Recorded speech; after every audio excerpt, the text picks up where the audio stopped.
Upon arriving in Athens, he stumbled upon a bookseller and encountered Xenophon's Memorabilia, a work featuring the revered philosopher Socrates. So captivated was he by the portrayal of Socrates that he famously asked the bookseller where men like Socrates could be found. This personal disaster, the loss of his material possessions and business, became the unexpected catalyst for his philosophical journey, directly leading him to the pursuit of wisdom and a new purpose in life. This remarkable reframing of personal misfortune into a pivotal opportunity for intellectual and personal transformation underscores how Stoicism, from its very inception, embraced the idea that profound wisdom and purpose can emerge directly from significant loss and adversity, establishing a pattern for how the philosophy would later teach individuals to transform obstacles into stepping stones for growth. Stoicism did not emerge in a vacuum. It was profoundly shaped by earlier philosophical traditions.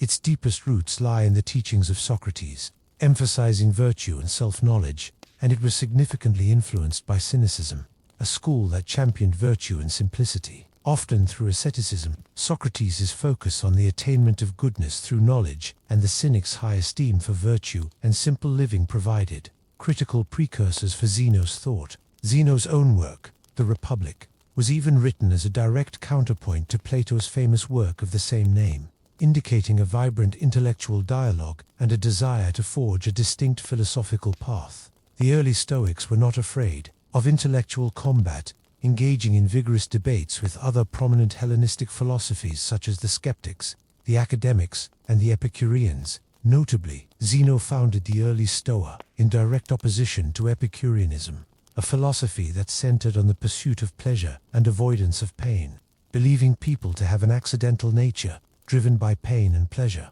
This intellectual rivalry helped sharpen Stoic doctrines and solidify its unique perspective on what constitutes a good life. The influence of Socrates and Cynicism, combined with these debates, suggests that Stoicism was a synthesis aimed at practical living, creating a philosophy that was both intellectually rigorous and directly applicable to daily conduct, distinguishing it from more purely theoretical or purely ascetic approaches. From its earliest days, Zeno structured Stoic philosophy around three distinct yet interconnected areas: logic, physics, and ethics. While all three were considered essential components of a complete philosophical system, ethics was always understood as the central and ultimate concern, guiding how one should live a fulfilling life.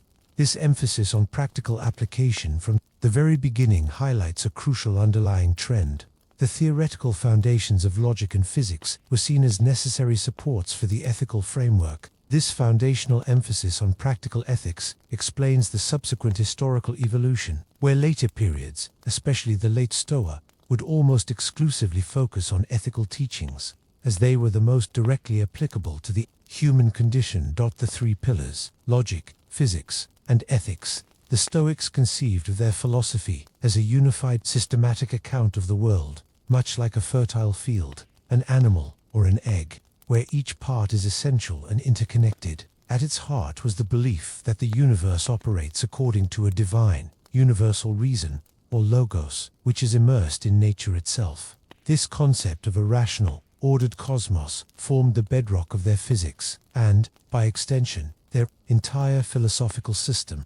This comprehensive system was traditionally divided into three interconnected branches: logic, physics or natural science, and ethics. Each pillar supported the others, providing a cohesive framework for understanding reality and, crucially, for living a life of flourishing. Logic, for the Stoics, was the tool that helped a person discern correct perceptions, reason effectively about practical affairs, and differentiate the certain from the probable. It provided the means to see what is truly the case, to stand one's ground amidst confusion, and to make sound judgments.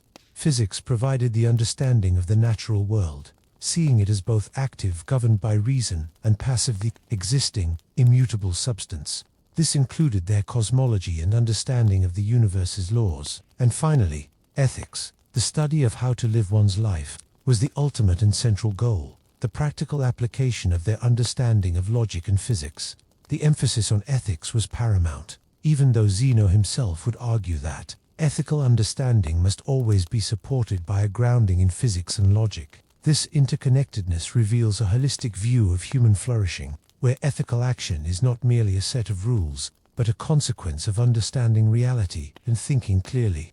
Without the underlying logic and physics, the ethical framework would lack its rational foundation and universal applicability. A central and often radical claim in Stoicism is that virtue is the only true good. This means that external factors like health, wealth, pleasure, beauty, or reputation are considered indifferents. They are neither inherently good nor bad in themselves. Their value lies solely in how they are used. For the Stoics, true happiness, eudaimonia, or a life worth living, is achieved not through external circumstances, but through moral and intellectual perfection, and the elimination of destructive passions like fear and envy. This reorientation of value is a profound redefinition of good, directly contrasting with common human pursuits. This implies that true happiness is entirely internal, independent of external circumstances, and this internal focus is the source of Stoic resilience and emotional stability, as it removes the basis for distress over external losses. If virtue is the only good, and it is always within one's control, then nothing external can truly harm one's good. This pursuit of virtue is concretized through the cultivation of 4 cardinal virtues, which serve as the practical manifestation of living according to rational nature. These are wisdom or prudence, justice, courage or fortitude, and temperance or moderation, self-control. These are not abstract ideals but concrete, actionable qualities, implying that virtue is a skill cultivated through specific cognitive and behavioral applications, making the seemingly lofty goal of virtue attainable through daily effort. Voices of Wisdom, a historical journey. Through Stoic thought, the history of Stoicism is traditionally divided into 3 distinct phases: the early Sto, the middle Sto, and the late Stoa. This evolution reflects a shift in focus from theoretical foundations to increasingly practical ethics. Particularly as the philosophy gained prominence in the Roman Empire, our understanding of Stoicism is disproportionately shaped by the ethical focus of the Roman Stoics. As full original writings from the late Stoa survive, while much of the earlier Greek works exist only in fragments, this creates a historical bias, potentially obscuring the original, more comprehensive system of logic and physics. The early Stoa c. 300 to 100 BCE. This foundational period saw the establishment of Stoic principles. Zeno of Citium, as the founder, laid the groundwork for the entire school, distinguishing philosophy into logic, physics, and ethics. His work, The Republic, was a direct counterpoint to Plato's Den. He introduced concepts like oikosis, a proto-cosmopolitanism with the motto "live consistently." Zeno's philosophical system emphasized that happiness lay in conforming the quit will to the divine reason governing the universe. Zeno was succeeded by Cleanthes of Arsos, the second head of the Stoic school. Cleanthes, a former boxer known for his immense physical endurance and frugal lifestyle, added a crucial phrase to Zeno's motto, creating the now classic Stoic phrase, "live in accordance with nature." This concept emphasized fulfilling human potential and pursuing virtue in harmony with the universal order. His only surviving work, Hymn to Zeus, contains the profound line, "Fate guides the willing, but drags the unwilling." Cleanthes' life itself was a testament to the practice of hardship, demonstrating how physical discipline could feed intellectual and spiritual strength. The third leader, and arguably the most influential theorist of the early Stoa, was Chrysippus of Soli, often called the second founder of Stoicism. Chrysippus systematized the philosophy, expanding and solidifying the foundations laid by Zeno and Cleanthes. He greatly advanced Stoic formal logic, developing a system of propositional logic. Chrysippus was incredibly prolific, allegedly writing over 700 works, though tragically, none of his complete works have survived to this day. He is famously, and perhaps unfairly, remembered for the anecdote of his death by laughing at a donkey eating figs. Despite this humorous tale, Chrysippus's intellectual contributions were immense. He emphasized that emotions and suffering stem not from external events, but from our judgments and opinions about those events, a principle that foreshadows modern cognitive behavioral therapy. The Middle Stoa c. 100 BCE, 200 CE. Beginning around 100 BCE, the center of Stoicism began to shift geographically from Athens to Rhodes and, more significantly, to Rome. This period, sometimes debated in its nomenclature, saw Stoicism become more eclectic and accessible. Ponietius, the seventh of the Stoic school, played a pivotal role in this transition. He was more flexible in his beliefs than the strict early Stoics, simplifying ideas about physics and showing less interest in logic. This approach made Stoic philosophy more accessible and moved it closer to Neoplatonism. Panaetius is credited with introducing Stoicism to Rome, and due to the more eclectic character of the Middle Stoa, he is considered the last scholar of a unified and undisputed school of Stoicism. His student, Posidonius, reinforced Panaetius's ideas, moving Stoic philosophy even closer to Plato and Aristotle, to the extent that he could be considered a neo. Posidonius also emphasized the religious aspect of Stoicism. In Rome, prominent figures like Cicero and Cato the Younger adopted Stoicism. While Cicero extensively engaged with Stoic theory in his philosophical works, modeling his own proper functions, on Panaetius's treatise, he never formally identified as a Stoic himself. Cato the Younger, however, became a symbol of Stoicism due to his uncompromising moral integrity and austere lifestyle, aligning more closely with the traditional teachings of Zeno and Chrysippus than with the eclectic philosophy of Panaetius and Posidonius. The late Stoa Roman imperial period, c. 0 to 200 CE, the late Stoa period, occurring during the Roman imperial era, is the most well-known and influential phase of Stoicism, primarily because it is the only period from which complete original writings have survived. During this time, the primary area of interest for Stoic philosophers shifted almost exclusively to ethics, with logic and physics being studied less. This evolution from theoretical foundations to practical ethics underscores that, as Stoicism spread and adapted, particularly in the pragmatic Roman context, its utility as a guide for daily living became paramount. The accessibility and enduring popularity of the Roman Stoics' writings today are a direct consequence of this shift. One of the most prominent figures of the late Stoa was Seneca, the Younger, Sea, Quattraversa, Sessente, Cinquece, a Roman statesman, playwright, and philosopher. His extensive collection of letters to Lucilius is a cornerstone of Stoic literature, where he discusses moral issues through specific day-to-day events, offering practical advice on moderation, self-discipline, and preparing for adversity. Seneca also authored on anger, advocating for its complete eradication rather than mere moderation, viewing it as a short madness that is contrary to nature and destructive to society. His own life, marked by immense wealth, political power, and eventual exile to Corsica under Emperor Claudius, provided ample material for his philosophical reflections. He used his exile as an opportunity for philosophical introspection and emphasized cultivating a relationship with poverty to overcome the fear of losing possessions, illustrating the embodied nature of his philosophy.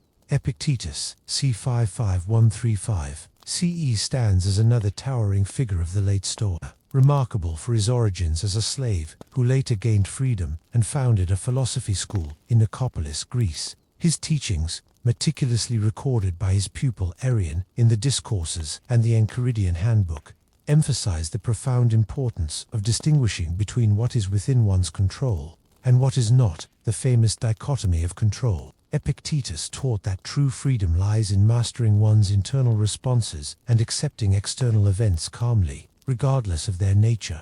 His own physical lameness, which he explicitly addressed in his teachings, and his experience as a slave, deeply informed his philosophy on internal freedom and resilience, demonstrating that one's moral choice is untouchable, even by the gods. His life itself was a powerful testament to the idea that external circumstances cannot impede one's will unless one chooses to allow it. Perhaps most famous Stoic of all is the Roman Emperor Marcus Aurelius 121 to 180 CE. His personal journal, Tais Heauton to himself, now commonly known as Meditations, offers a unique glimpse into the mind of a ruler, applying Stoic principles to the immense responsibilities of leadership. Written during periods of war and a devastating plague, the Antonine Plague that ravaged the Roman Empire, Meditations reflects his deep commitment to self-discipline, reason, and world citizenship. Marcus Aurelius emphasized focusing on the present moment, accepting what cannot be controlled, and viewing challenges as opportunities for growth and character strengthening. His consistent practice of Stoicism, even in the face of immense personal and imperial pressures, exemplifies the philosophy as a practical guide for living a virtuous and impactful life. The lives of these Roman Stoics demonstrate a profound causal link where personal suffering and real-world challenges deepen their understanding and application of Stoicism, making their teachings particularly resonant and relatable for practical guidance. Their lives were, in essence, their philosophy in action. The Stoic Compass, Core Principles for Navigating Life. Stoicism provides a robust set of core principles that serve as a compass for navigating life's complexities. These principles are not abstract theories, but practical guidelines for achieving inner peace and a flourishing existence. The dichotomy of control. Mastering what's up to us. Perhaps the most fundamental and actionable Stoic principle is the dichotomy of control, articulated with profound clarity by Epictetus. This principle emphasizes a crucial distinction. Some things are within our power, and others are not. Epictetus, drawing from his own lived experience as a former slave, listed opinion, pursuit, desire, aversion, and, in a word, whatever, are our own actions as controllable. Conversely, things not in our control include our body, property, reputation, command, the actions of others, the outcomes of events, and the past. The Stoic directive is to focus energy solely on what is within one's power and to cultivate detachment or indifference to everything else. This is not about denying external reality, but about recognizing where true agency lies. Consider the archer metaphor. An archer controls the bow, the arrow, the aim, and the release, but not the wind, the movement of the target, or external distractions.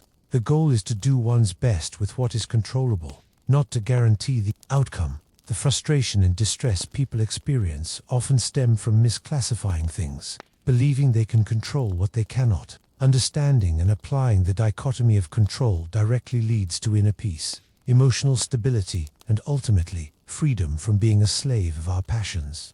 This principle serves as the fundamental mechanism for achieving the Stoic ideal of a flourishing life, living in accordance with nature, aligning with universal reason. The concept of living in accordance with nature is a core tenet of Stoic thought and practice, articulated by Zeno and refined by Epictetus. This principle means actively striving to understand and align one's own will with the natural order of the universe, which the Stoics believed was governed by divine reason or logos. It is not a passive acceptance of fate, but a dynamic engagement with reality. To live in accordance with nature involves using one's unique human capacity for reason and cultivating virtue to act and improve oneself and the world around them.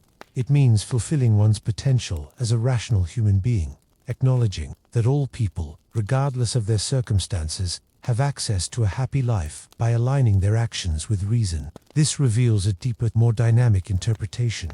It is not about fatalistically accepting everything, but about acting virtuously within the natural order, facing challenges head-on with wisdom, courage, and equanimity. Stoicism, therefore, is not about withdrawal from the world, but about engaged, rational participation, virtue as the sole good, understanding, indifference as previously discussed. A central and often counterintuitive Stoic claim is that virtue, wisdom, justice, courage, and temperance is the only true good. This understanding is foundational to Stoic ethics and profoundly impacts one's approach to life. Things commonly perceived as good, such as health, wealth, pleasure, or a good reputation, are categorized as indifference. They are neither inherently good nor bad in themselves, because they can be used for good or ill, and their presence or absence does not inherently determine one's moral character or happiness. The true good, for a Stoic, resides solely in the virtuous use of these indifferents, or in the virtuous disposition of the soul, regardless of external conditions. For example, wealth itself is not good.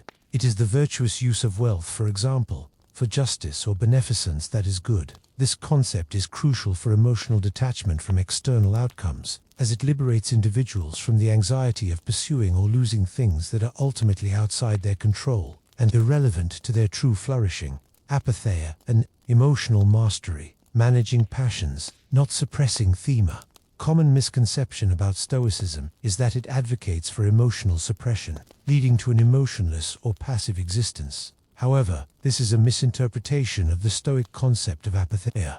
Apatheia does not mean the absence of all feeling, but rather freedom from unhealthy or irrational passions and disturbances. It is about achieving a state of equanimity and inner tranquility, where one's judgments and actions are not swayed by destructive emotions. The Stoics understood that emotions are a byproduct of our judgments. By controlling one's judgments and a sense that is how one perceives and interprets events, one can reduce the downstream impact of negative emotions. The goal is to acknowledge and experience emotions, but not to allow them to dominate actions or decisions. This is achieved through conscious appraisal and cognitive reframing. For instance, if someone insults you, the Stoic approach is not to deny the feeling of anger, but to step back and reflect. It is not what men do that disturbs us, but our opinions of what they do. This allows for a rational response rather than an impulsive one, demonstrating that emotional control is a skill cultivated through practice and deliberate mental work. Reframing apatheia from indifference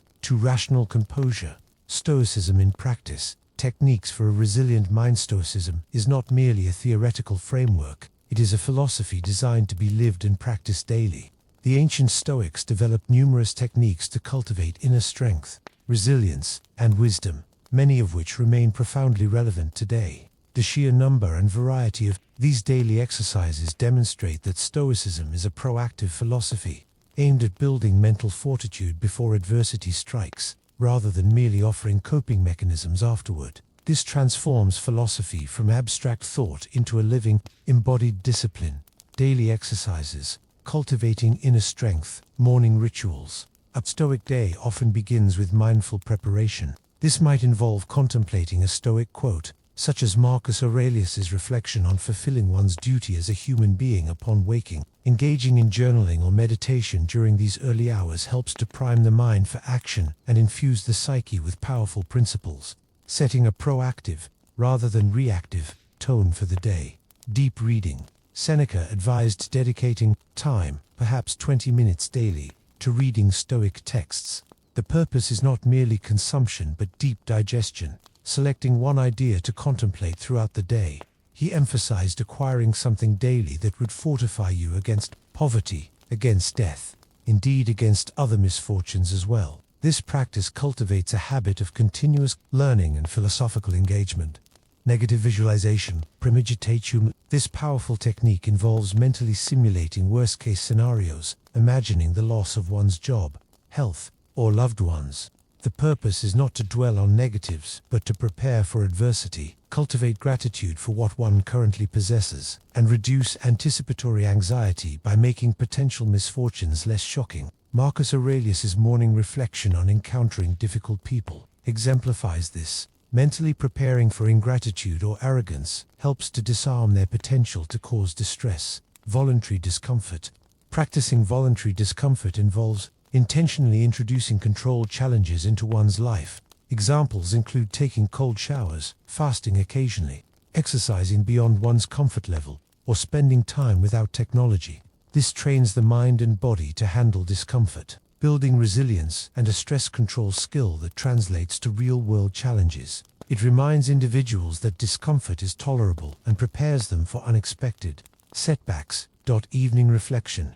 Journaling. The Stoic day often concludes with a period of reflection, typically through journaling. This practice involves reviewing the day's events, celebrating small victories, learning from mistakes, and setting intentions for the next day. Marcus Aurelius's Meditations is a prime historical example of this personal journaling, a private record of his philosophical self-admonitions and reflections. Decision-making, navigating choices with reason. Stoicism offers clear principles for making better decisions, reducing stress, and living a more fulfilling life. Know what you control. Before any decision, individuals are encouraged to distinguish between what is within their control and what is not, focusing energy solely on what can be influenced. This simplifies the decision-making process and reduces unnecessary stress. Weigh options. Objectively, Stoicism teaches the importance of detaching from immediate emotional reactions and personal biases. Decisions should be considered rationally, perhaps through pros and cons lists, to ensure they are rooted in reason rather than fleeting desires or prejudices. Consider long-term impact. A well-lived life, according to Stoicism, aligns with nature and reason. Therefore, before making a decision, its long-term consequences should be evaluated. Will it contribute to personal growth and well-being? Or is it a temporary fix that might lead to future problems? Act according to values. When faced with a difficult choice, The decision should align with one's personal values and the four cardinal virtues: wisdom, courage, justice, temperance. Decisions that fit within one's ethical framework are easier to make and to live with. Be prepared to accept any outcome. Stoic philosophy asserts that the only true control one has is over their own behavior.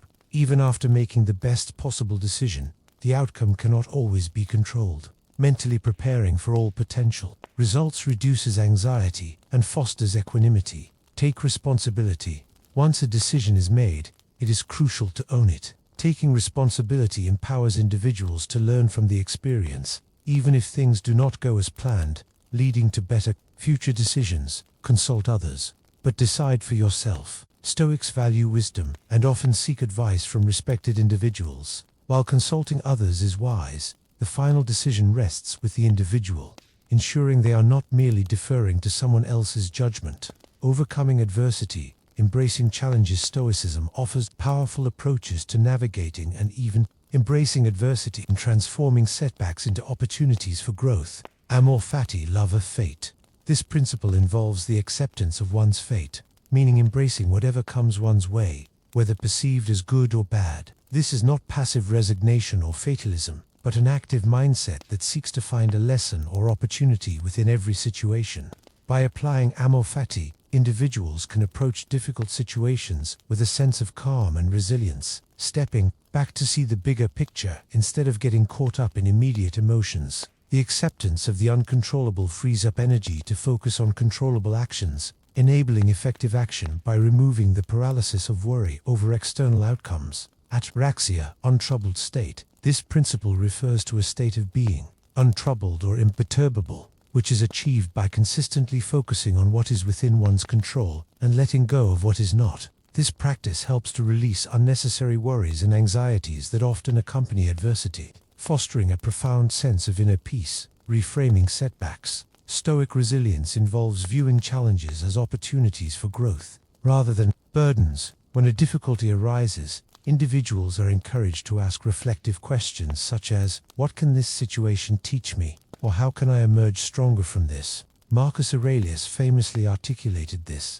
"The impediment to action advances action. What stands in the way becomes the way." This highlights cognitive reframing as the central mechanism for emotional regulation and resilience, shifting one's internal narrative about the world. Emotional management. Stoicism teaches individuals to manage their emotions by acknowledging them, stepping back, and choosing a rational response rather than reacting impulsively.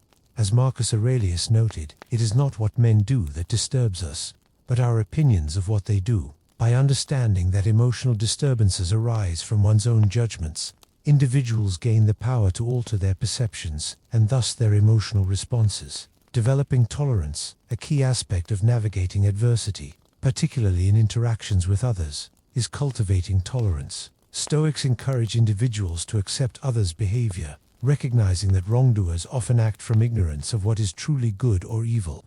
This perspective allows for a more compassionate and less reactive response, preventing external actions from disturbing one's inner peace. The modern echo Stoicism's enduring legacy. Enduring relevance of Stoicism is perhaps most evident in its profound influence on contemporary psychology and the broader self-help movement. This ancient wisdom, far from being obsolete, finds remarkable alignment with modern therapeutic practices. Influence on contemporary psychology, REBT, mindfulness. Stoicism's principles are remarkably aligned with modern psychological practices, particularly cognitive behavioral therapy (CBT) and rational emotive behavior therapy (REBT). It is significant that the founders of both CBT, Aaron Beck, and REBT, Albert Ellis, explicitly acknowledged Stoicism as a philosophical precursor to their therapeutic approaches. This provides a strong indication that ancient Stoic practices, developed through philosophical inquiry and observation,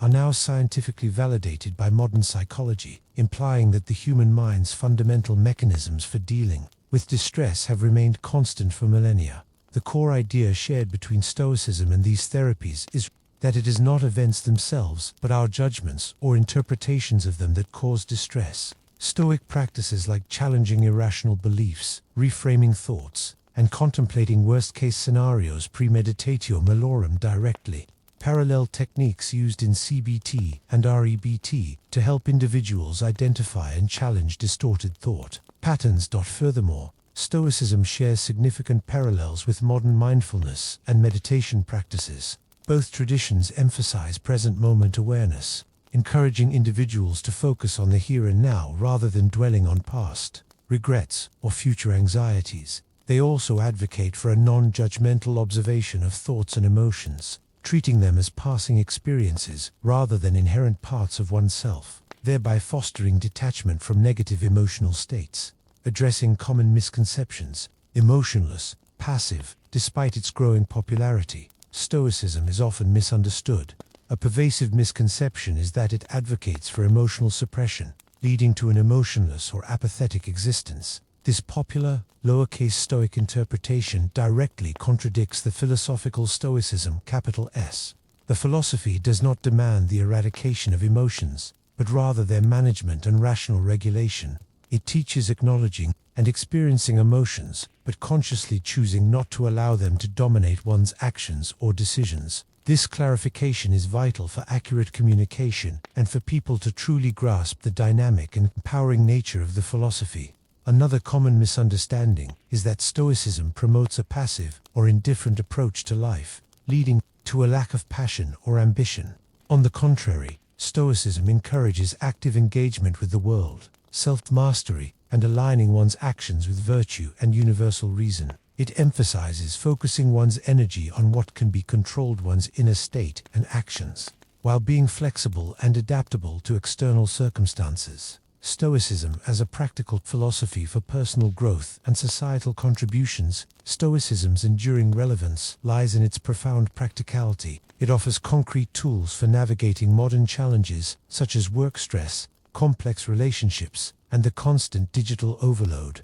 It provides a framework for cultivating resilience, self-mastery, and acceptance in a world filled with uncertainty. Beyond individual well-being, Stoicism has broader applications, influencing fields such as leadership, business, and even environmental ethics. By encouraging informed decisions, ethical conduct, and moderation in consumption, it reinforces that Stoicism is a philosophy of life, a way of life that offers a comprehensive framework for being the best version of oneself. While it shares similarities with the modern self-help movement, it is argued to be broader in scope and offers a more complete philosophy of life. It's not merely about feeling better, but about living better, embracing a set of ethical values and living consistently in accord with them. This distinction is crucial, as Stoicism offers a deeper, more permanent transformation than transient self-help techniques, fostering a fundamental shift in character and values rather than just symptom management. It is a lifelong commitment to nurturing a resilient mindset.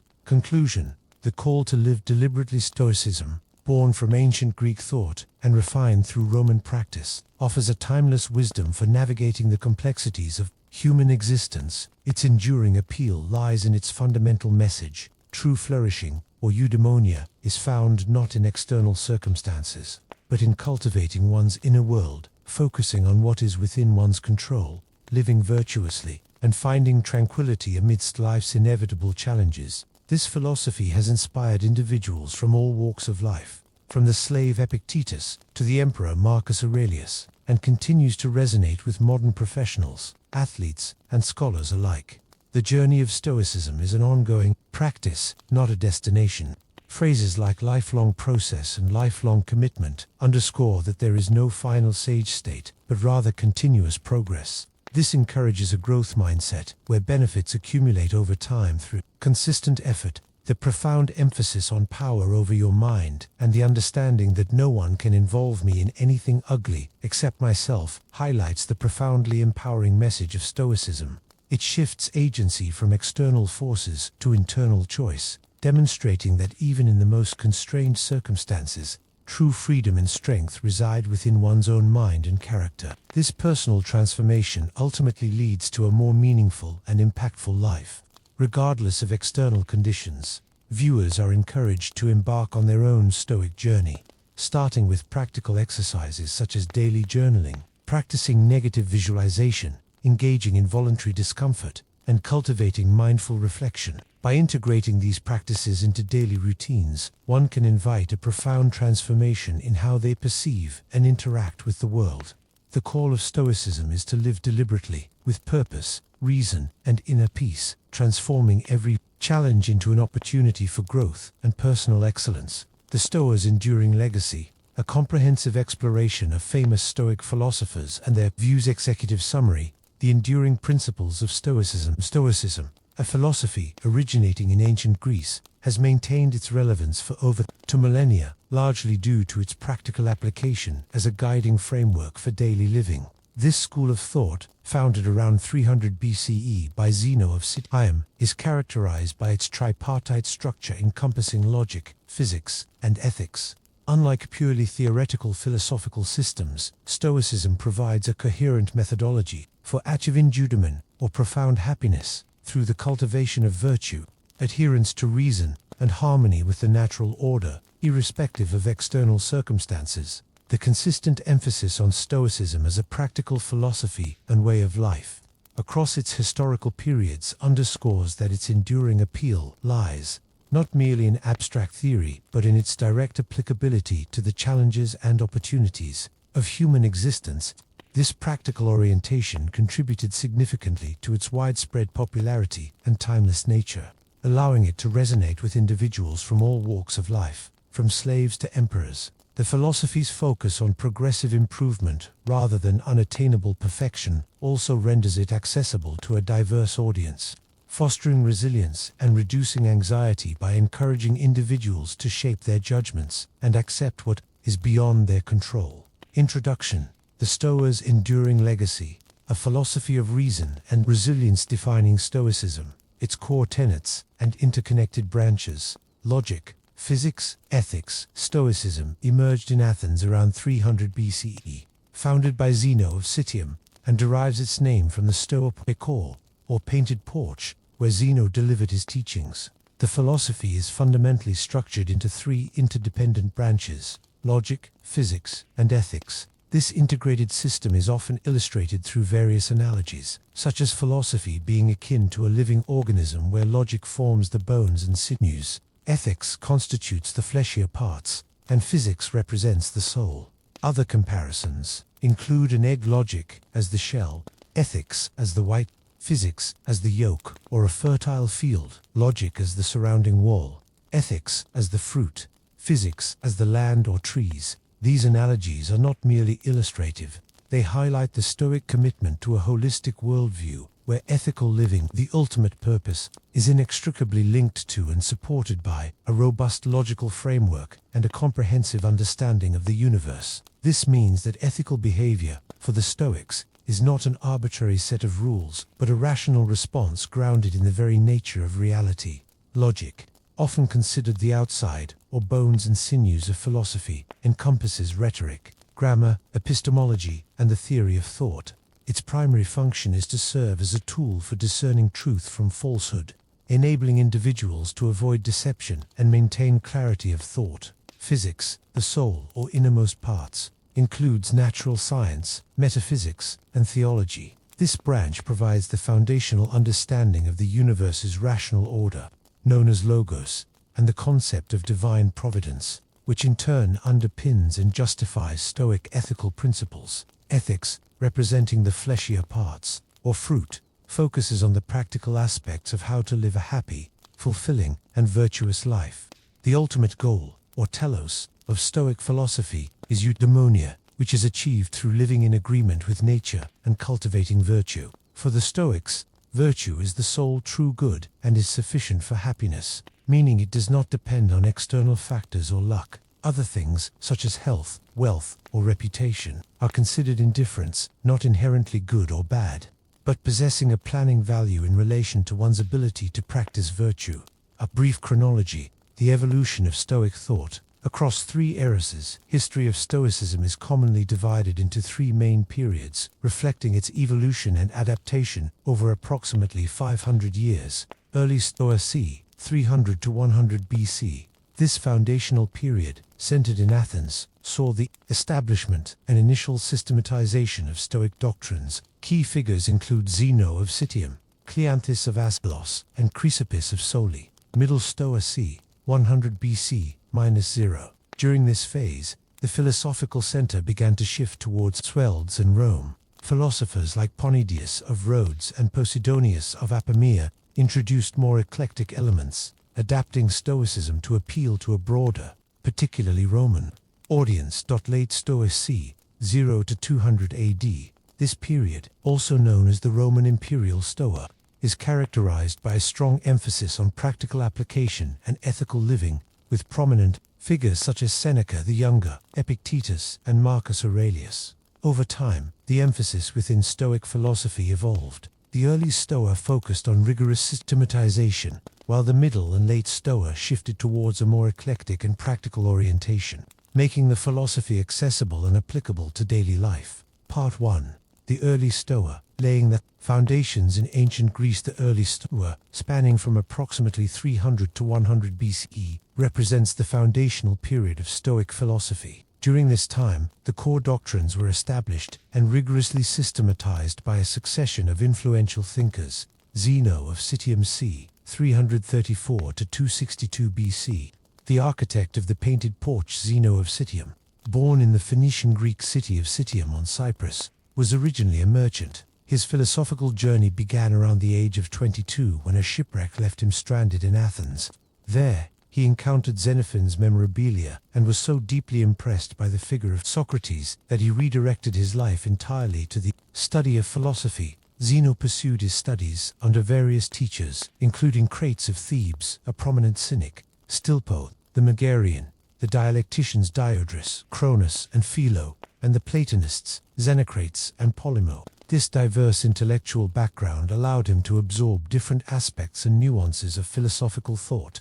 Around 300 BCE, Zeno established his own school, teaching on the porches of the arcade in the Athenian marketplace, specifically the Stoa, which subsequently gave the Stoic school its name. Ethical imperatives, living in harmony with universal reason. Logos, virtue as the sole good, asceticism and self-sufficiency's nose. Central ethical principle revolved around the idea that a good life is one lived in agreement with nature. This concept implies aligning human actions and judgments with logos, the universal reason or divine ordering principle that pervades and governs the entire cosmos. For Zeno, virtue erit was the only true good and was considered sufficient for achieving happiness. He explicitly argued that virtue, not pleasure, was the only good. He identified for negative emotions desire, fear phobos, pleasure edene, and sorrow lupa, which he viewed as disturbances of the mind that run contrary to reason and nature, stemming from false judgments. Conversely, he distinguished three positive emotions: willful ease, caution, eulabeia, and joy kara. The ultimate aim was to achieve apatheia, a state of freedom from destructive passions. By correcting mistaken beliefs through rational understanding, Zeno's personal life served as a powerful testament to his ethical teachings. He practiced and advocated ascetic simplicity and autarkia, or self-sufficiency, deliberately renouncing lavish living and demonstrating that true happiness requires very little from external circumstances. He believed that external things such as health, wealth, fame, pain, or even death are indifferent to genuine happiness, as only virtue truly matters. This consistent embodiment of his philosophy was not merely a biographical detail, it functioned as a crucial pedagogical tool. By living what he taught, Zeno provided concrete, memorable examples of Stoic self-sufficiency and acceptance of fate. This approach demonstrated that virtue was not an abstract ideal but an achievable and livable reality, making the philosophy more compelling and accessible to his students and the wider public, thereby illustrating the profound freedom that comes from detaching oneself from external desires. Furthermore, Zeno introduced the concept of fitting action, kathkon, referring to actions that are appropriate and can be reasonably defended, even if they do not represent the perfect virtue of a sage. This acknowledged that morally indifferent things could still possess value relative to the natural instinct for self-preservation. Logical framework, the four stages of knowledge and the discipline of Zeno placed significant importance on logic, emphasizing its necessity for avoiding deception and discerning truth. He divided philosophy into three interconnected parts: logic, physics, and ethics. asserting that logic provides the essential tools for intellectual clarity to illustrate the process of acquiring true knowledge.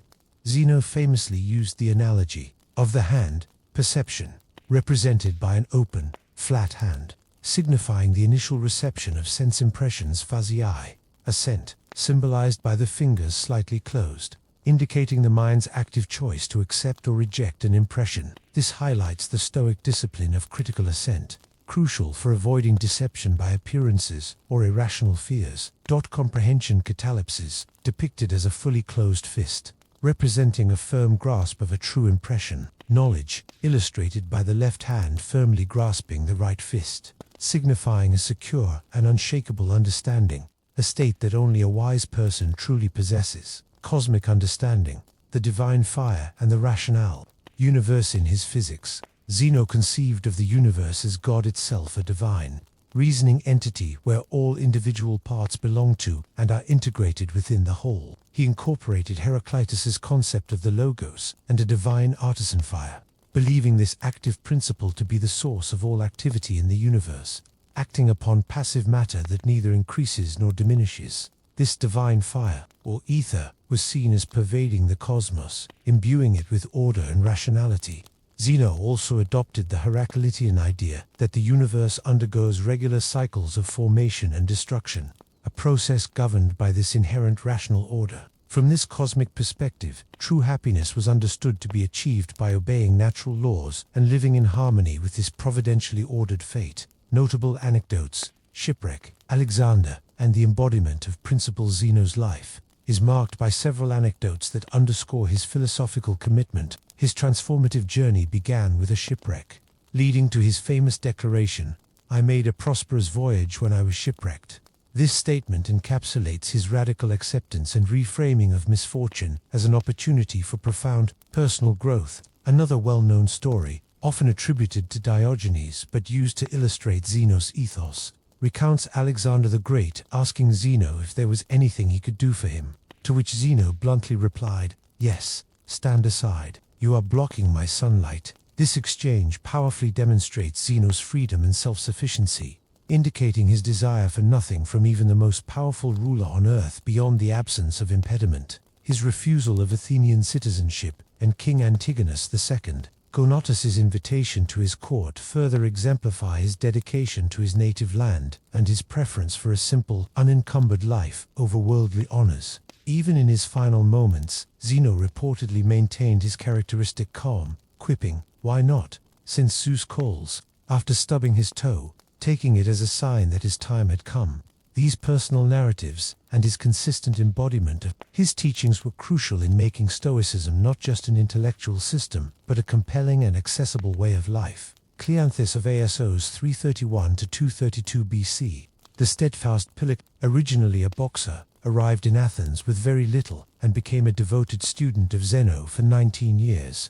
Upon Zeno's death in 263 BCE, Cleanthes succeeded him as the second head of the Stoic school. He was highly admired for his unwavering strength of character, patience, diligence, and loyalty, qualities that epitomized Stoic ideals. Ethical stance, anti-hedonism, and the unity of virtues. Cleanthes steadfastly defended Zeno's philosophical legacy, emphasizing the critical importance of logic and physics as integral components of ethics. He maintained that living in accordance with nature is synonymous with living virtuously, and adopted a strong anti-hedonistic stance, often employing parables and vivid imagery to underscore the profound choices inherent in life. A notable aspect of his ethical perspective was his controversial belief that in planning one's life, one should look exclusively to cosmic nature rather than to any more limited human or species-specific nature. This position aligned closely with his broader theological and cosmological views. He strongly advocated for the unity of virtues, asserting that virtues such as courage and justice are not distinct qualities, but rather different manifestations of a single underlying disposition, which he termed strength or power. For Cleanthes, virtue was a cognitive state, representing a secure and irreversible knowledge of doctrines and principles relevant to decision-making, making it a permanent trait once achieved. Physical doctrines, materialism, cyclical conflagration, and the sun's cosmic role. Cleanthes was a committed materialist, holding that anything capable of causing or being caused must necessarily be material. While adhering to this materialist view, he followed Zeno in incorporating incorporeal predicates, known as lecta sables, as necessary features in explaining material interactions. His writings on physics delved into fundamental principles, including the active and passive elements of existence, and the nature of God and matter. He proposed a cosmogony, characterized by a cyclical recreation of the cosmos, punctuated by recurring conflagrations, where all matter is consumed and then renewed. In his cosmology, Cleanthes particularly emphasized the sun's role as the organizing principle of the universe, regarding it as the abode of God, or the vivifying fire or ether of the universe. Theology and allegory. The hymn to Zeus, an divine immanence. Cleanthes is especially renowned for his hymn to Zeus, a significant surviving fragment that powerfully conveys his profound religiosity within the Stoic framework. In this hymn, he portrays the supreme divinity as universal logos and nomos, rationality and law, offering both a physical and ethical interpretation of Zeus, who is seen as the regulator of good and evil and identified with the universal law. Engaged extensively in the allegorical interpretation of archaic poetry and traditional myths, believing that poetry was the most fitting medium to express the sublimity of the divine. He systematically identified traditional Greek deities with natural elements, for instance, Zeus symbolizing the ether, Apollo representing the sun, and Heracles embodying Stoic tanos or tension. This practice of allegorical interpretation served a crucial purpose. It integrated traditional polytheistic religion into the Stoic, monistic, rational cosmology. This approach made Stoicism more palatable and profound for a wider audience by presenting its physics and theology as compatible with, and indeed the deeper meaning of, popular religious beliefs, thereby enriching the philosophy's spiritual dimension without directly challenging deeply ingrained cultural practices. He also distinguished between fate and divine providence, maintaining that God is not the cause of evil. A famous line from one of his poems, translated by Seneca, encapsulates the Stoic view of the convergence between providential will and fate. Fates lead the willing, drag the unwilling. Logical contributions. The concept of sables and defense of Zeno's legacy. Cleanthes played a role in defending Stoic epistemology against the skepticism of the academic school. He may have been the first to use the term lectensable for incorporeal items, a concept that would become central to Stoic logic. Although he wrote several works on dialectic, logic, and epistemology, his contributions in this area were later overshadowed by the more extensive developments introduced by his successor, Chrysippus. Notable anecdotes. Cleanthes' life is rich, with anecdotes that highlight his character and commitment to Stoic ideals. His extreme poverty is well documented.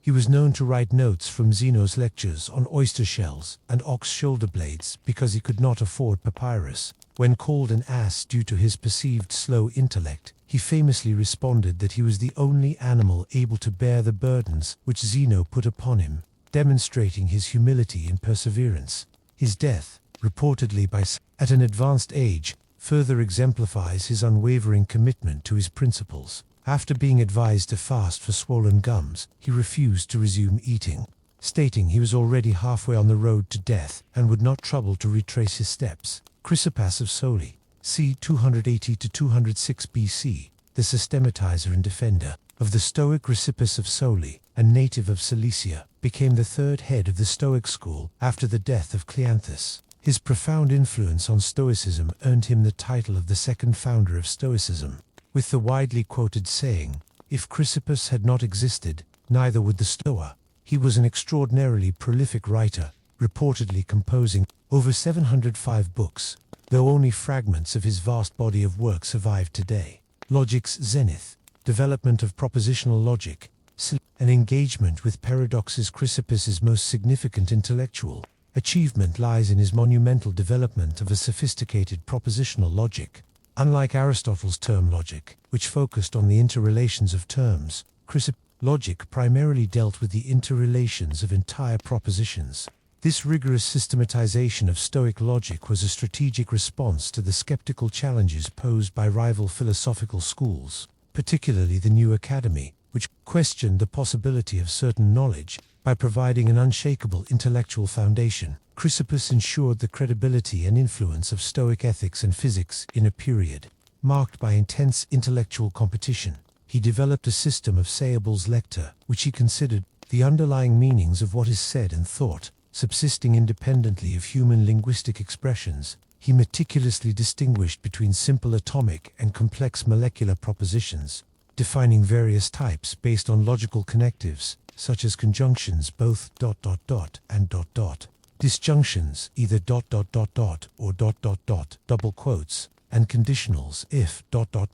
Chrysippus adopted a stricter view of conditionals than his predecessors, asserting that a conditional is true if the denial of the consequent is logically incompatible with the antecedent, a concept akin to the modern strict conditional. He further established a comprehensive Stoic syllogistic system.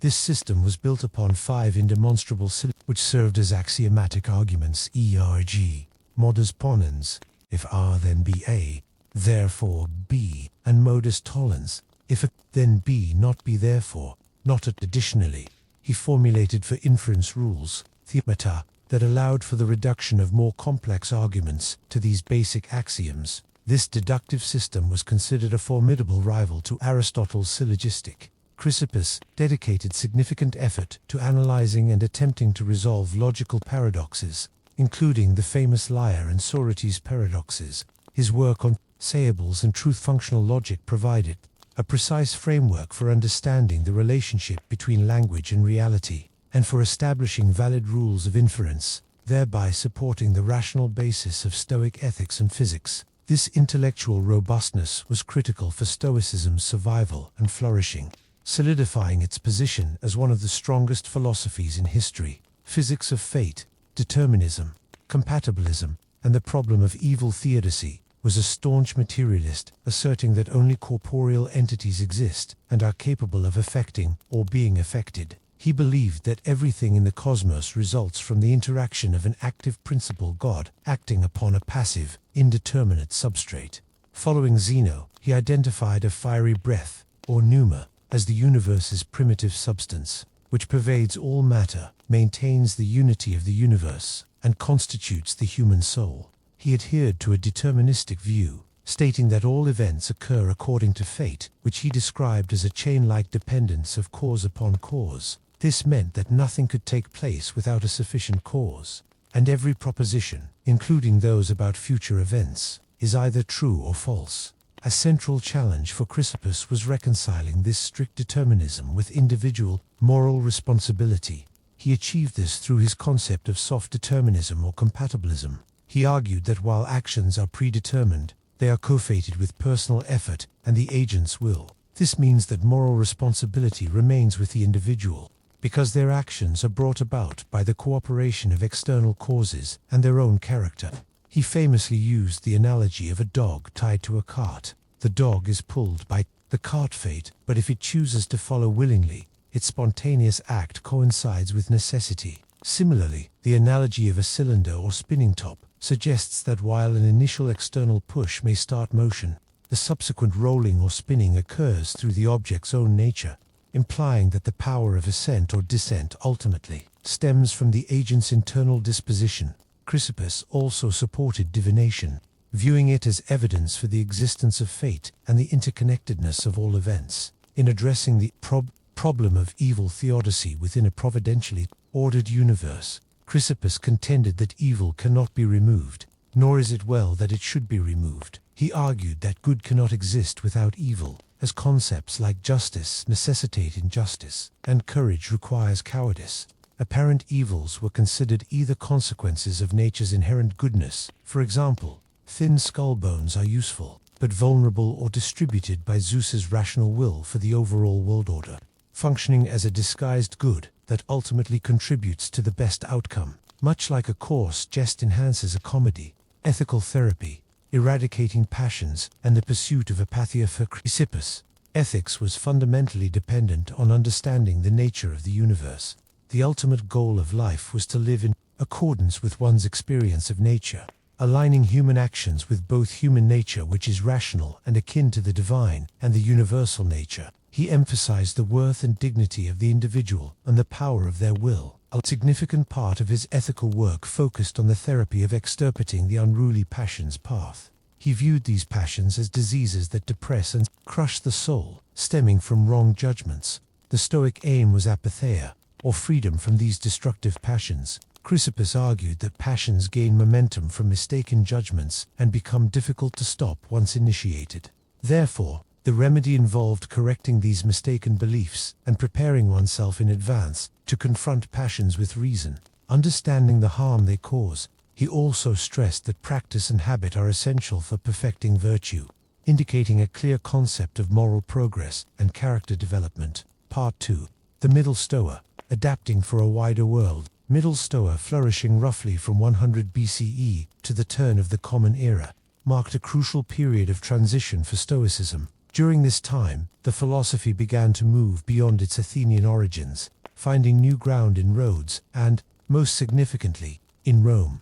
This era is characterized by a more flexible and eclectic approach, adapting the rigorous doctrines of the early Stoa to resonate with a broader, more pragmatic audience. Panaetius, of Rhodes 185 to 109 BC, bridging Greek philosophy and Roman pragmatism. Panaetius, of Rhodes, served as the seventh and ultimately the last undisputed leader of the Stoic school. His philosophical training included studies under prominent early Stoics, Diogenes of Babylon and Antipater of Tarsus. Panaetius played a pivotal role in introducing Stoic doctrines to Rome, largely facilitated by his close association with the influential Scipionic circle and his friendship with Scipio Aemilianus. He is widely regarded as the initiator of Middle Stoicism, a phase distinguished by its more eclectic and adaptable approach. Ethical refinements, practical duties, moral casuistry, and the emphasis on public service. Panaetius sought to modernize Stoic doctrine, notably by prioritizing physics over logic and embracing a more eclectic philosophical stance. His approach tempered the rigid austerity characteristic of the early Stoa, introducing a new humanist note that resonated more broadly. This was not a deviation from Stoic principles, but a strategic adaptation designed to make the philosophy more appealing and relevant to the pragmatic, politically minded Roman elite. His most renowned work, On Duties or on the Appropriate, served as the principal model for Cicero's highly influential De Officiis, underscoring Panaetius's profound impact on Roman moral philosophy. He shifted the focus of ethical theory from the abstract ideal of the Stoic sage to the practical problems of ordinary people, providing rules and guidance that were accessible to a wider audience. He classified duties according to 4 types of social roles, personae, and emphasized positive obligations, contributing to societal well-being. He also acknowledged the appropriate pursuit of material and social benefits, utilities such as wealth and public reputation.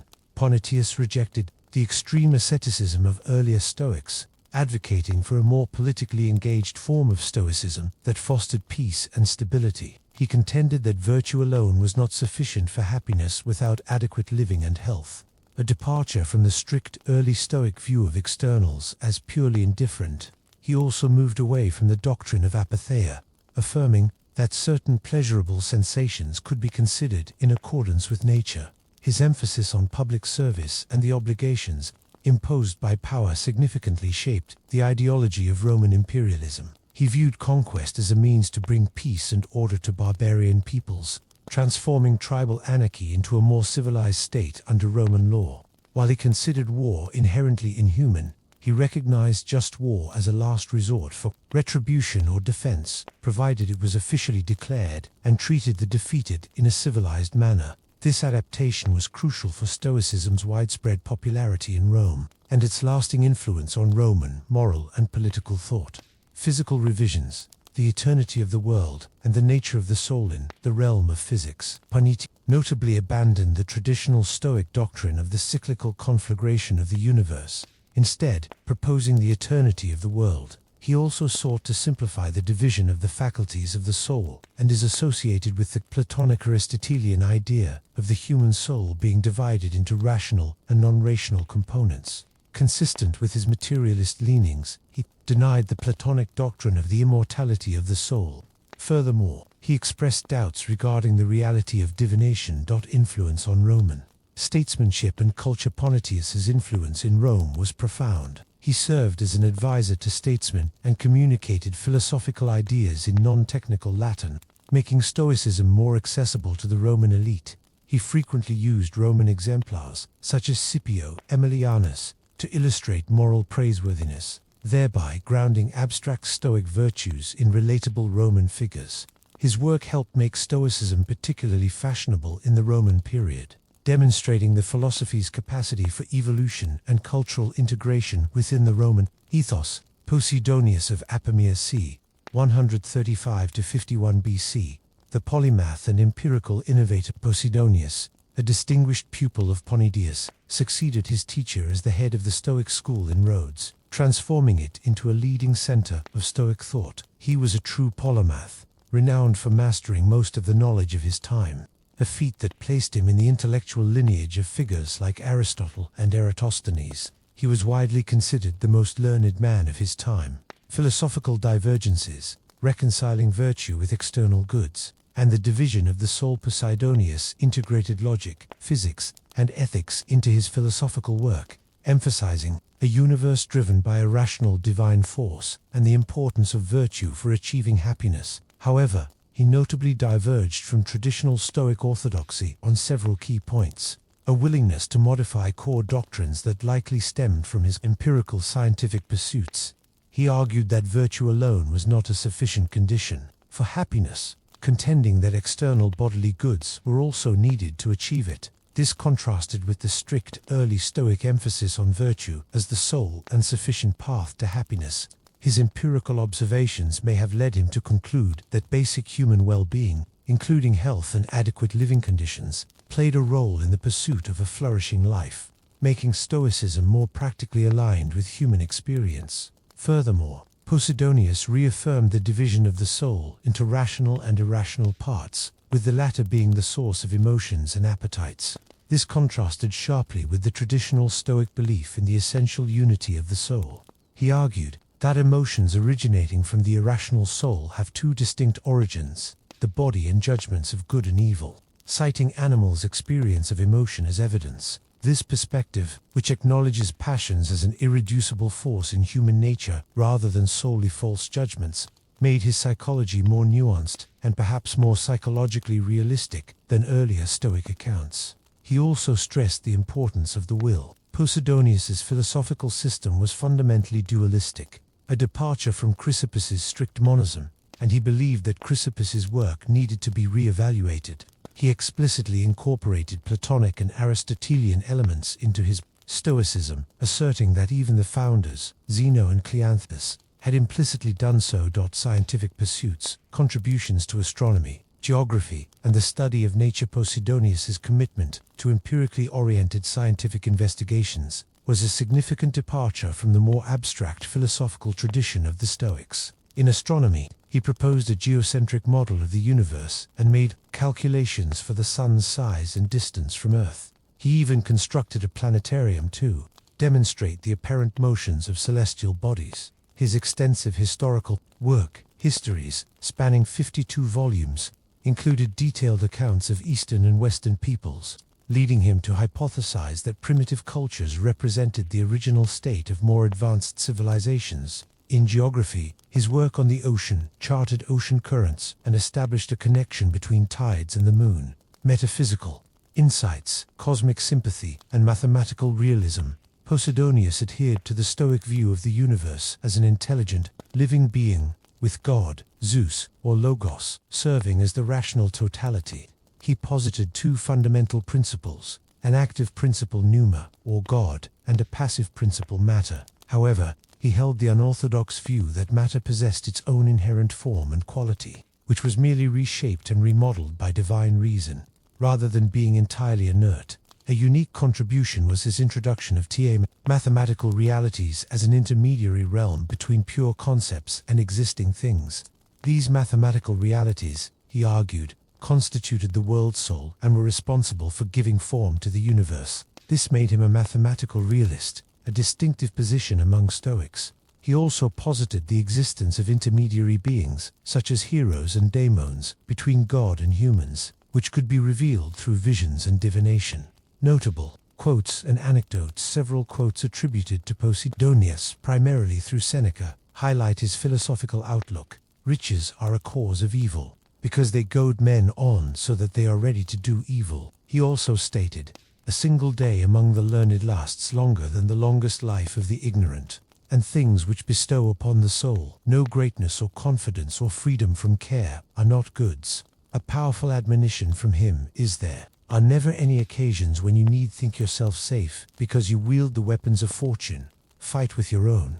A notable anecdote illustrating his stature is the visit of Pompey the Great to his school, where Pompey ordered his officers to lower their fasces, scepters of Roman leaders, at the school's door as a sign of profound respect. Posidonius's eclecticism and willingness to integrate Platonic and Aristotelian ideas demonstrate the adaptive capacity of Stoicism during the Middle Stoa, allowing the philosophy to evolve and remain intellectually vibrant in addressing complex questions about human nature and happiness in a more nuanced way. Part 3. The Late Stoa. Roman Voices and Practical Wisdom. The Late Stoa, spanning roughly from the beginning of the Common Era to the end of the 2nd century CE, represents the period when Stoicism reached its zenith in the Roman world. This era is characterized by a strong emphasis on the practical application of Stoic principles to daily life, often through personal writings and teachings that resonated deeply with the Roman ethos of duty, resilience, and self-mastery. Seneca the Younger, say in 4 65 say, the philosopher in the imperial court. Lucius Annaeus Seneca, known as Seneca the Younger, was a prominent Roman philosopher, statesman, and dramatist, born in Córdoba, Spain. His early life was marked by struggles with illness, which he later credited with leading him to philosophy as a means of coping.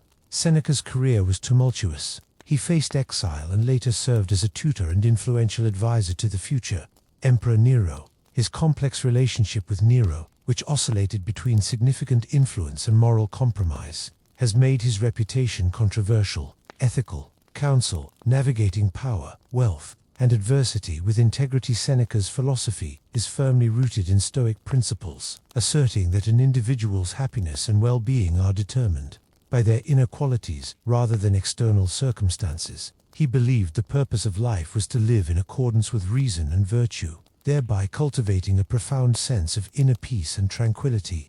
He placed great emphasis on the individual's power to control their own thoughts and emotions, advocating for a focus on what lies within one's sphere of influence. Seneca stressed the paramount importance of moral integrity and living a life that consistently aligns with one's deeply held values and beliefs, while adhering to core Stoic tenets. Seneca also introduced a distinctive emphasis on emotional intelligence and empathy, suggesting that a deep understanding of oneself and others leads to greater compassion and self. He rejected common societal notions that death is an evil, wealth a good, or anger a justified emotion.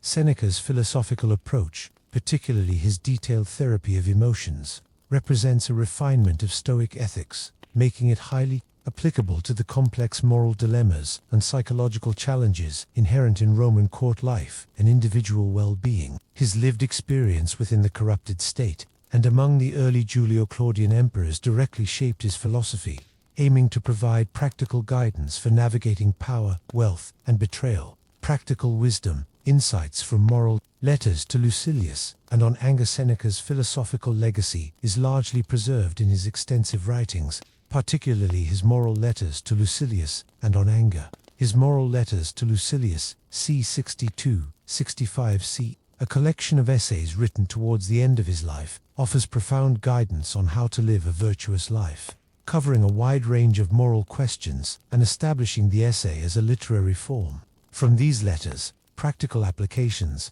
emerge. Anything you do tells against you, and you hurt yourself by your very unrest, for you are shaking up a sick man. This serves as a reminder that internal turmoil is self-inflicted and counterproductive. He urges, assert your own freedom. Gather and guard the time that until now is being taken from you, or was stolen from you, or that slipped away. No loss is as shameful as the one that comes about through carelessness. If you lay hands on today, you will find you are less dependent on tomorrow. While you delay, life speeds on by. Everything we have belongs to others. Lucilius, time alone is ours. This passage offers a powerful lesson in time management, emphasizing the value of the present moment and recognizing time as the only true possession, urging individuals to reclaim and protect it from carelessness. Lucilius, my friend, there are more things that frighten us than can crush us. We suffer more in imagination than we do in reality. This statement underpins the Stoic practice of negative visualization, a technique to prepare for potential misfortunes and reduce anxiety by confronting imagined fears, thereby diminishing their power in reality. His treatise on anger ira, Libre Tres, c. 41-49 CE, is a detailed exploration of anger, arguing that it is a destructive emotion that clouds judgment and prevents virtuous living. Seneca's advice on managing anger provides practical steps. Anger is a brief madness. This serves as a foundational understanding, suggesting that anger is a temporary state of unreason, which can be diffused by recognizing its transient nature. The greatest cure for anger is delay. This is a direct practical application. Deliberately pausing before reacting allows reason to prevail, as even a few minutes of delay can change everything. The first essential is not to become angry. The second, to cease being angry. The third, to cure also anger in other. This outlines a progressive, multi-stage approach to anger management, starting with personal self-control and extending to compassionate engagement with others. It is the mark of a great spirit to regard wrongs as beneath contempt. This encourages cultivating an indifference to petty offenses, choosing not to engage in conflicts that drain one's energy and divert from more meaningful pursuits. How much better it is to heal an injury than to avenge it. This advocates prioritizing reconciliation and peace over retaliation, thereby breaking cycles of harm and fostering a more constructive response to perceived wrongs. Physics and logic. Seneca's works are predominantly ethical. He also addresses physics and theology, emphasizing the practical side of natural philosophy. He discusses natural law and the nature of God, often aligning with Posidonius in the view that ethics must presuppose a knowledge of physics. Although the provided information does not detail his specific views on logic, his writings implicitly demonstrate a logical approach to problem-solving and ethical reasoning. Seneca's accessible writing style and direct engagement with everyday problems ensured his lasting impact on Western thought, and contributed significantly to the revival of Stoic ideas in later periods. His work demonstrated that Stoicism could serve as a robust framework for ethical living, even in the most challenging and morally ambiguous circumstances, making it a powerful tool for self-mastery. Epictetus, c. 55135 CE, the slave who taught freedom. Epictetus was born a slave in Hierapolis, Phrygia, and endured physical hardship, possibly due to mistreatment in childhood, which left him lame. He served as a slave to Epaphroditus, a secretary to Emperor Nero, before eventually gaining his freedom. He studied philosophy under the respected Stoic teacher Musonius Rufus. After Emperor Domitian banished philosophers from Rome around 993 CE, Epictetus founded his own highly influential school in Nicopolis, Greece, which attracted numerous notable visitors, including Emperor Hadrian. Epictetus himself wrote nothing. His teachings were meticulously recorded and compiled by his devoted pupil, Arrian, into two foundational Stoic texts, Discourses and the concise Enchiridion Handbook. Core Ethics, the dichotomy of control and the path to inner tranquility. Central to Epictetus's philosophy is the belief in a divine providence that governs the universe, presenting humanity with the fundamental choice of either accepting or resisting this cosmic plan. His philosophy is characterized by a profound understanding of human nature and an unwavering focus on personal responsibility. The cornerstone of Epictetus's ethical teachings is the dichotomy of control, the crucial distinction between what is in our control and what is not in our control. He asserted that what is within an individual's control includes their opinions, impulses, desires, and aversions, which ultimately form the basis of their moral character and actions. Conversely, external factors such as one's body, possessions, reputation, and political office are beyond personal control. Epictetus argued that true freedom and happiness are attained not by attempting to change the external world, but by transforming one's reactions and perceptions of it. For him, virtue and moral character were the only genuine sources of happiness. He emphasized the importance of mastering desires, diligently fulfilling one's duties, conter, and consistently practicing right thinking. Epictetus's personal history as a former slave amplified the power and relatability of his teachings. His ability to achieve philosophical prominence and impart profound wisdom, despite his initial low status in society, powerfully demonstrated that true freedom is an internal state, entirely independent of one's external circumstances. This made his philosophy incredibly compelling and accessible to a wide audience, including those facing severe external constraints.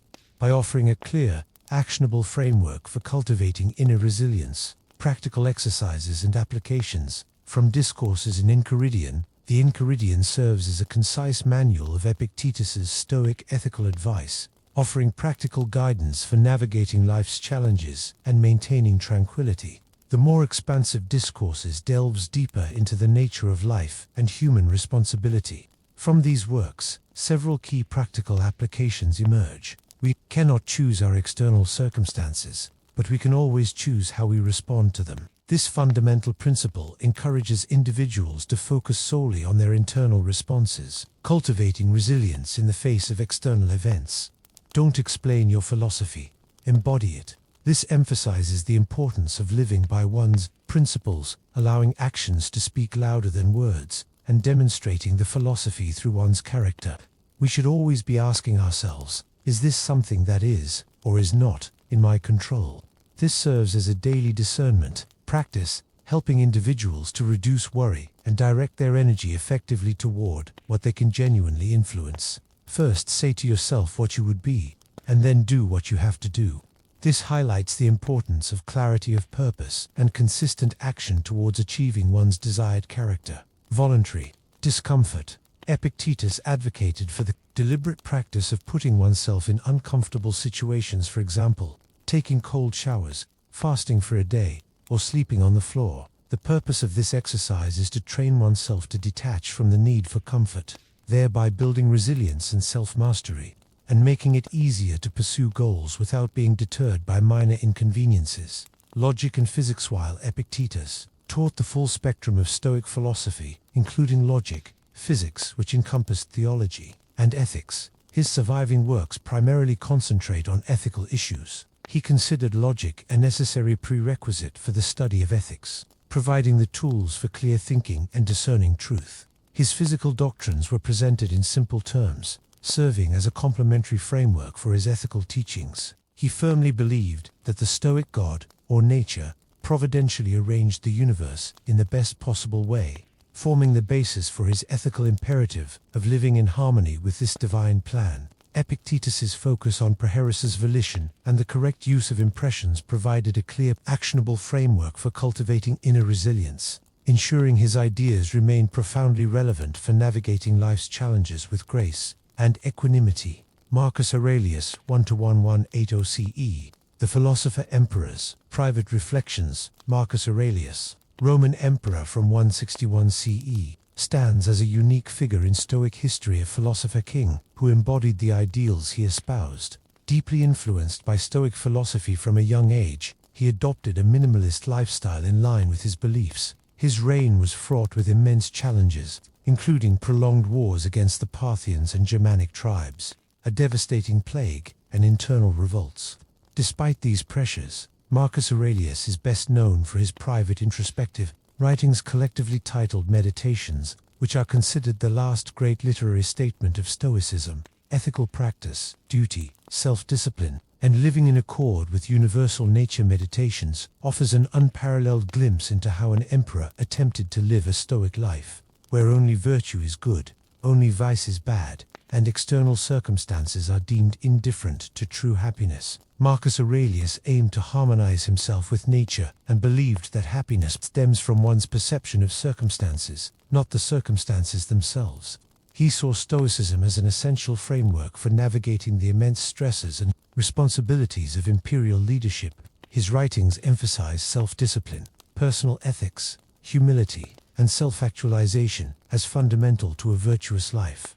The Meditations, originally titled to himself, functions as a private diary of self-admonition and reflection. This private, reflective nature of the work transforms Stoicism from an abstract philosophical system into a deeply personal, introspective discipline for daily self-improvement, particularly relevant for those in positions of power or facing immense pressure. It offers a raw, unfiltered view into the Stoic mind in action, demonstrating the philosophy's efficacy as a coping mechanism and a guide for ethical conduct under duress. Meditative exercises and quotes from Meditations. Marcus Aurelius's Meditations is replete with practical exercises and profound reflections designed to cultivate a Stoic mindset.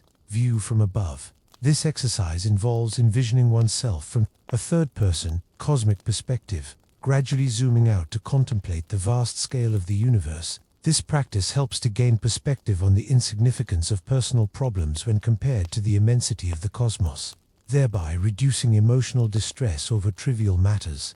Practice the virtues you can show. He encouraged individuals to focus on their inherent capacity for virtuous action, rather than dwelling on perceived lacks or talents. He advised, practice the virtues you can show: honesty, gravity, endurance, austerity, resignation, abstinence, patience, sincerity, moderation, seriousness, high-mindedness.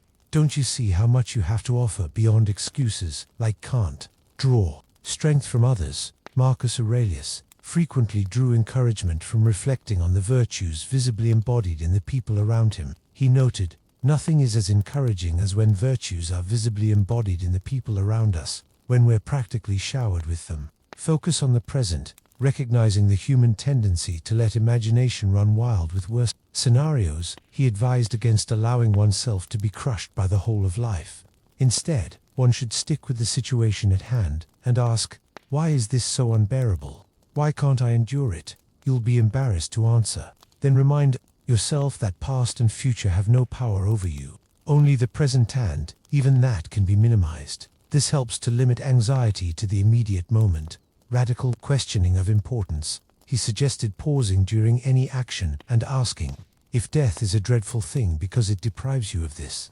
This technique helps to assess the true value and importance of one's current pursuits by placing them in the ultimate perspective of mortality. Notable quotes from Meditations further encapsulate his philosophy. Dig within, there lies the wellspring of good. Ever dig, and it will ever flow. Your mind will be like its habitual thoughts, for the soul becomes dyed with the color of its thoughts. This emphasizes the transformative power of one's internal narrative. The impediment to action advances action. What stands in the way becomes the way. This powerful statement reframes obstacles as opportunities for growth and redirection. Choose not to be harmed and you won't feel harmed. Don't feel harmed and you haven't been. This highlights the Stoic principle that suffering often arises from judgment rather than the event itself. Constantly, and, if it is possible, on the occasion of every impression on the soul, apply to it the principles of physics, ethics, and dialectic. This underscores the holistic, integrated application of Stoic philosophy to all aspects of life. Think of yourself as dead. You have lived your life. Now take what's left and live it properly. This serves as a stark reminder to live with purpose and integrity in the present moment. Logic and physics. Marcus Aurelius explicitly advocated for the constant application of physics, ethics, and dialectic logic to every impression on the soul. This demonstrates his commitment to the holistic and interconnected nature of Stoic philosophy, where all three branches are essential for navigating reality. His understanding of physics involved viewing the universe as one living organism, with a single substance and a single soul. He also observed how all things are continually being born of change, reflecting the dynamic nature of the cosmos. Furthermore, he utilized principles of physics to dispel superstitious fears by replacing supernatural explanations with naturalistic ones, thereby fostering peace of mind. The Meditations have become one of the most widely read Stoic texts, precisely because they offer a model of how to live Stoicism, not just understand it, solidifying its enduring appeal. Conclusion. The enduring resonance of Stoic Philosopher. The journey through the lives and views of prominent Stoic philosophers from Zeno of Citium, the founder, to the Roman Emperor Marcus Aurelius, reveals a philosophy of remarkable depth, adaptability, and enduring practical relevance. Across the early, middle, and late Stoa, a consistent thread emerges. Stoicism is fundamentally a practical philosophy, a way of life designed to foster eudaimonia through virtue, reason, and harmony with the natural order. the early Stoa, with Zeno, Cleanthus, and Chrysippus, laid down the rigorous intellectual foundations. Zeno's personal asceticism and anecdotes served as powerful pedagogical tools, embodying the principles of self-sufficiency and acceptance of fate. This demonstrated that Stoic virtue was not merely theoretical but a livable reality, making the philosophy compelling from its inception. Cleanthus, through his hymn to Zeus and allegorical interpretations, strategically integrated traditional polytheistic religion into the Stoic monistic cosmology. This approach made Stoicism more palatable and profound for a wider audience, transforming existing cultural frameworks into expressions of the rational, providentially ordered cosmos. Chrysippus's rigorous systematization of Stoic logic, particularly his development of propositional logic, was a critical response to skeptical challenges from rival schools. This intellectual robustness provided an unshakable foundation for Stoic ethics and physics, ensuring the philosophy's credibility and allowing it to become a dominant intellectual force. The Middle Stoa, exemplified by Panaetius and Posidonius, demonstrates Stoicism's capacity for evolution and cultural integration. Panaetius's ethical refinements and physical revisions were not compromises but strategic adaptations to the pragmatic Roman mindset.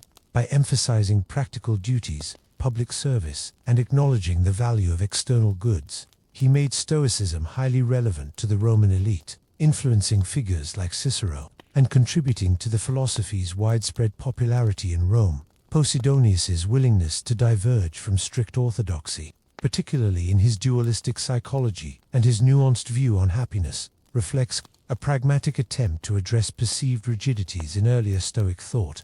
Likely informed by his extensive empirical scientific pursuits, his eclecticism allowed Stoicism to remain intellectually vibrant and address complex questions about human nature in a more nuanced way. The late Stoa, with Seneca, Epictetus, and Marcus Aurelius, brought Stoicism to its most widely accessible and personally transformative form. Seneca's emphasis on the practical side of philosophy and his detailed therapy of emotions provided actionable guidance for navigating the complex moral dilemmas of Roman court life. His accessible writings demonstrated how Stoicism could be a robust framework for ethical living even in morally ambiguous circumstances.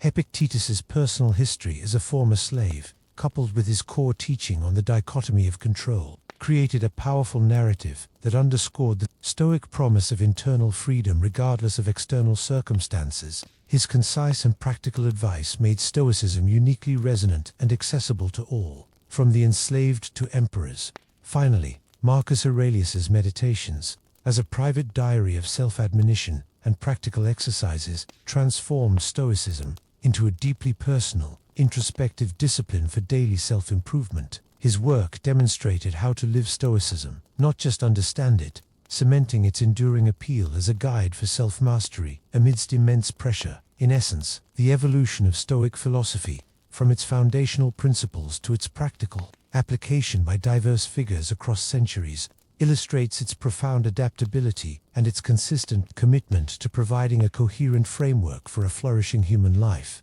The contributions of these famous Stoic philosophers, each building upon and refining the core tenets, collectively forged a legacy that continues to offer timeless wisdom for cultivating resilience, virtue, and inner tranquility in an ever-changing world.